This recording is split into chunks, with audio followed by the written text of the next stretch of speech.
I knew something was wrong the moment I saw the seating chart. It was my mother's 60th birthday, an over-the-top, no-expense-spared affair with ice sculptures, a string quartet, and hand-delivered invitations that arrived on creamy cardstock. Everyone in the family had a seat at the long, candlelit table in the garden. Everyone except me. I stood there, invisible in plain sight, holding my envelope like it was a mistake that needed correcting. "Sweetheart," my mother said, appearing beside me in a silk dress the color of champagne, "this table is for family only." She pointed toward a folding chair at the edge of the patio, tucked near a buzzing heat lamp and behind a row of ferns. "Family only," I repeated, trying to make the words mean something else. My older brother laughed from the main table, raising his glass in a silent toast. My sister-in-law gave me a pitying look, then turned away. No one said a word. Not my father, not my aunt, not even the cousin I once stayed up with all night after her bad breakup. I sat down in that folding chair. Alone. It wasn't rage that settled in my chest. It wasn't even sorrow. It was something worse, confirmation. Of every quiet suspicion I'd tucked away in the drawers of my heart. I wasn't one of them. Not really. But what they didn't know was that something in me had already started to shift. And that night, while they toasted to decades of favoritism and cruelty dressed up as tradition, I was already rewriting the ending. They just hadn't realized the story had started. When I was 8, I asked my father why he always left me out of his stories. He was sitting in his leather armchair, swirling the ice in his glass, laughing with my uncles about the time my brother broke his arm playing football and still scored the winning touchdown. I stood quietly behind the sofa, clutching the ribbon from the spelling bee I had won that morning. "Because you're quiet, sweetheart," he said without looking at me. "No one remembers the quiet ones." I believed him. For years, I swallowed my pride and learned to exist in the silences between their louder lives. My sister got a car at 16.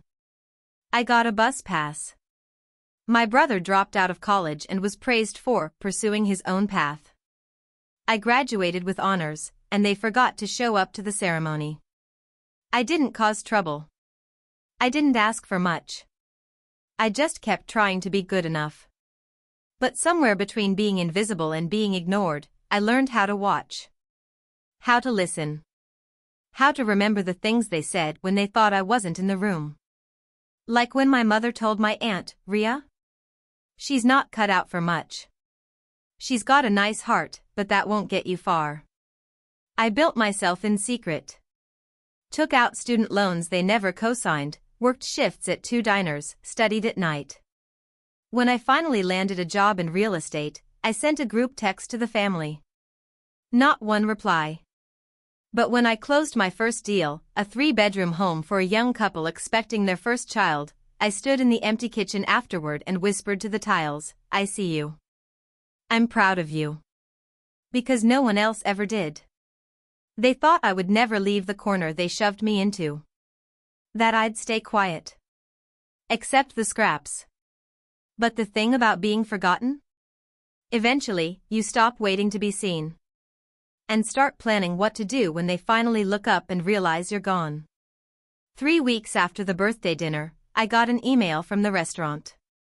It was an itemized receipt, $5014.82, sent to my name. At first, I thought it was a mistake. I hadn't ordered anything that night. Barely touched the sparkling water I paid for myself. But then I saw the note at the bottom. Per family instruction, charged to Ria W. I stared at the screen. My hands were steady. My heart wasn't. So that's what it was. Not just a cruel joke, but a bill for my humiliation. A price tag attached to every empty chair, every ignored hello, every slice of cake I never tasted. They hadn't just excluded me. They wanted me to pay for it. I didn't reply to the email. I printed it. Folded it twice. Slipped it into an envelope with no return address and mailed it to my parents' house. 2 days later, my mother called. Ria, darling, she said, voice syrupy sweet. I'm sure the restaurant made a mistake. You know how things get mixed up. I know exactly how things get mixed up, I said. It's been happening since I was old enough to tie my own shoes. She was silent. Then she sighed. You've always been so sensitive. And you've always been so certain that I wouldn't push back. I ended the call before she could reply. That night, I opened my laptop. I pulled up every financial statement I had access to, joint accounts, the old emergency fund I had once helped set up for them when Dad lost his job, the insurance policies I'd quietly helped manage. I wasn't angry. I was focused. Because if they wanted to send bills, I could do math too. And my calculator didn't run on sentiment. The next morning, I woke before sunrise. My apartment was silent, bathed in the cool blue light of early morning, but inside me, something thrummed awake. Not anger. Not revenge. Readiness. For once, I wasn't going to wait for an invitation. I wasn't going to hope for a seat. I was going to take inventory of every inch of space I had surrendered over the years, and every inch I was reclaiming now. I sat at my desk with a notebook, the same one I used to scribble dreams in as a teenager. On the first page, I wrote in bold letters what they took. Underneath, I began listing. Time. Holidays. Confidence. My graduation day. The way I learned to hold back every story, every joy, every small win in case it made someone else uncomfortable. But I also made a second list. What I built anyway. Resilience. A career. Loyalty to myself. A future not built on handouts or applause, but on pure, unacknowledged grit.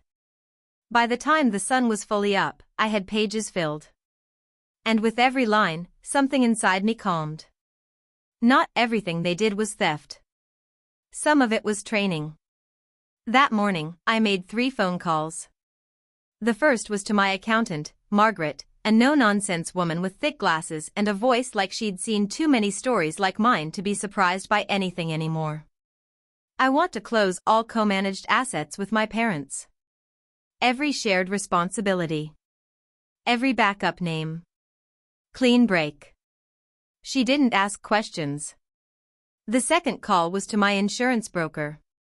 I'd like to update my emergency contacts and remove the backup cosigners.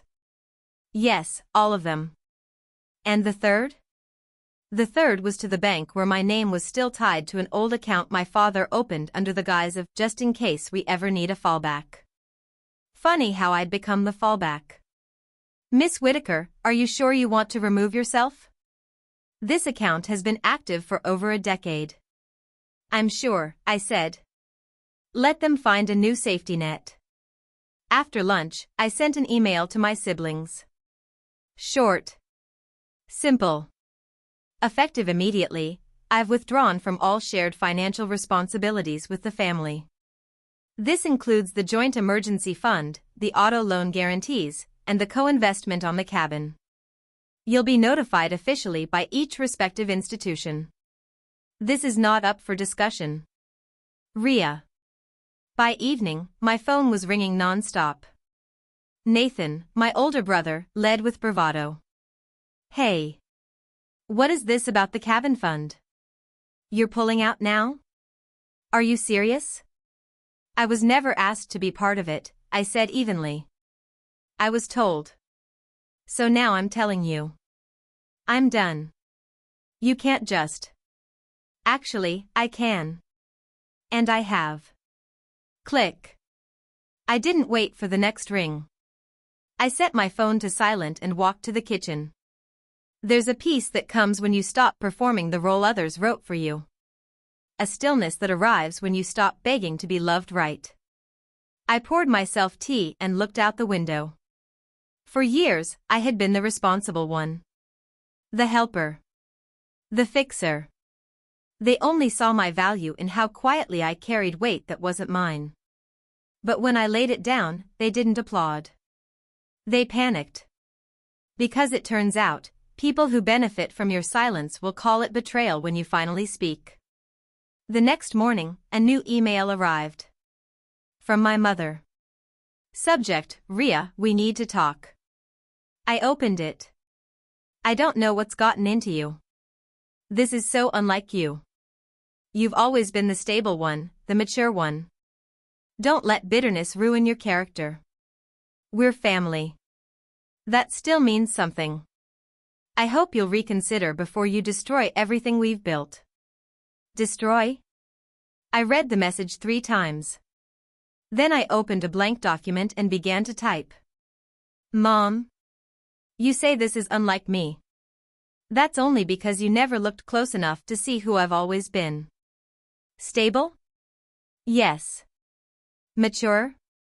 I had to be. But I was never bitter. I was tired.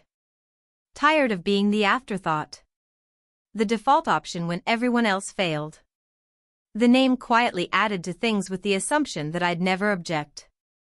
You're right. We are family. But for too long, that word has been used as a leash around my neck, not a bridge between us. I'm not angry anymore. I'm awake. I won't reconsider. Because the truth is, you didn't build anything with me. You built on me. And now that foundation is gone. Whatever crumbles next isn't mine to mourn. Ria ***. I hit send. Then I closed the laptop and stood. For the first time in a long time, I felt taller. Not because I had hurt them. But because I had finally chosen me. 3 days passed. No calls. No texts. Just the soft, echoing silence of a house finally free from the sound of people pretending they cared. I thought I'd feel lonely. But I didn't.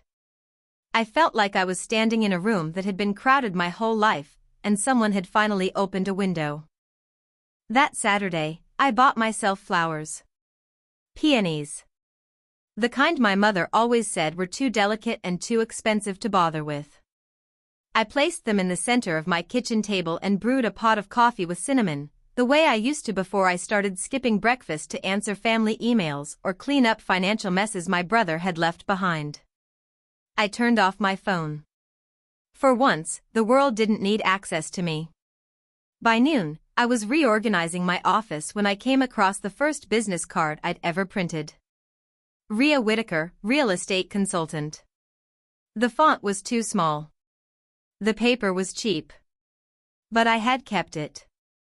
Not because it was pretty, but because it reminded me of the girl who had dared to believe she could make something of herself without anyone's permission.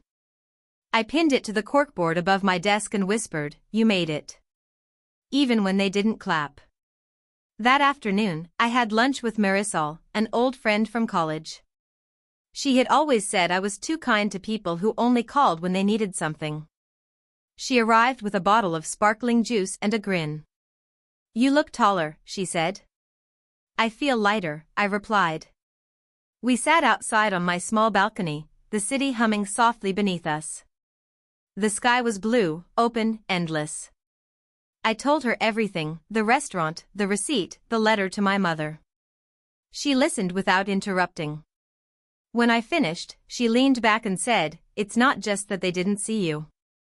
It's that they depended on you staying invisible. You stopped playing the part." I nodded. "And they're terrified. You should be proud," she said.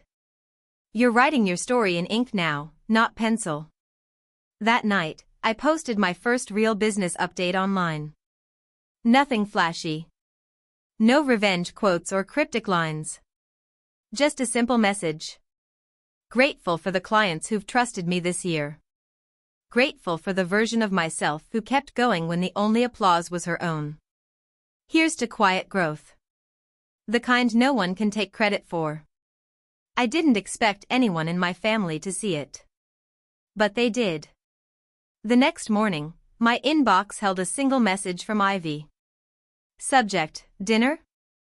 It read. "Hey. Saw your post. You seem different. I know things have been weird lately. Maybe we could meet." Just the two of us. No pressure. I stared at it. My younger sister. The one who once laughed when I gave Mom a handmade scarf for Christmas and called it quaint. The same sister who asked for help with her rent last year, and never said thank you when I wired the money. But something about the message felt less polished. Like maybe, just maybe, it was real. I didn't reply right away. Instead, I closed the laptop and walked to my mirror. I stood there for a long time, looking at the woman who had once believed she had to shrink to be accepted. Now, she looked taller because she had stopped ducking. I remembered something I read once: sometimes, healing isn't loud. It's the quiet decision to stop showing up for people who never saved you a seat. I'd spent years waiting for permission. To speak. To leave. To be enough. Now I wasn't waiting. I was deciding. That night, I replied to Ivy's email. Dinner sounds fine. But I won't come to beg, explain, or fix anything. If you want to talk, we talk. If you want a witness, I'm not available. Her reply came fast. Understood. Tuesday at 7. My treat. I didn't know what would come of it. But I knew one thing for sure. This time, I wouldn't sit at the table out of guilt. I'd sit because I chose to. Because I belonged to myself now. And that was the only seat that had ever truly mattered. The restaurant Ivy chose was quiet. Understated. A place for real conversations, not performative family theater.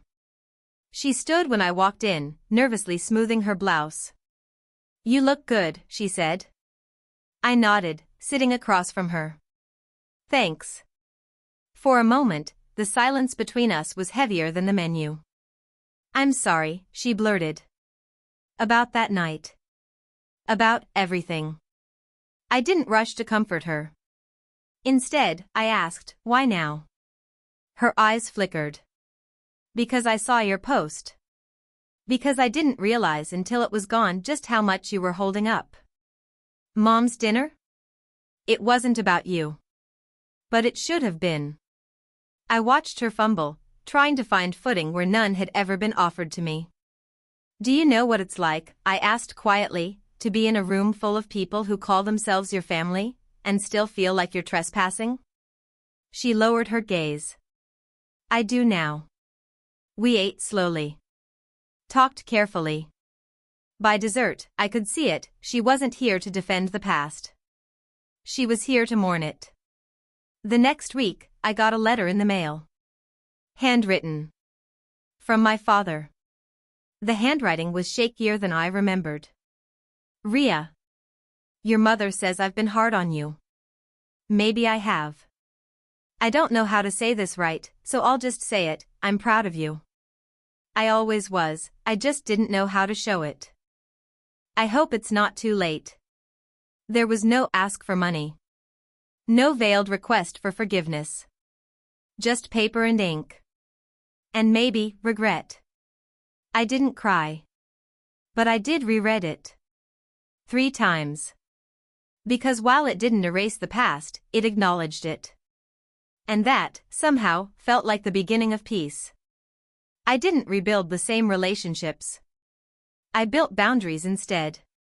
Firm ones. Softly spoken. No more last-minute favors. No more default financial help. No more staying silent to keep the peace. I didn't throw away the old photos. I just moved them out of the frame. My walls now held pictures of my clients, my team, the small wins that used to go uncelebrated. And in the middle, framed in gold, was the original business card I'd once considered too plain to matter. It mattered now. Because it had my name. And this time, no one else's signature but mine. A year later, I bought my first office space. Not a flashy high-rise. Just a sunlit building on a quiet street, with wide windows and open walls. On the front door, etched in frosted glass, it read, Whitaker and Company. Real estate. Consulting. Clarity. I hired interns from communities that never got second chances. I mentored young women with voices still shaking from being overlooked too long. At the office warming, someone asked, "What made you want to start this?" And I smiled. Because I wanted to build the kind of table I was never invited to. And make sure someone else always has a seat. Every now and then, I pass by the restaurant. The one where they seated me by the trash. And I remember how small I felt. How cruel it was. How quiet my power was that night. But then I remember something else. How I stood up. How I left without rage. How I said, "That's not my table."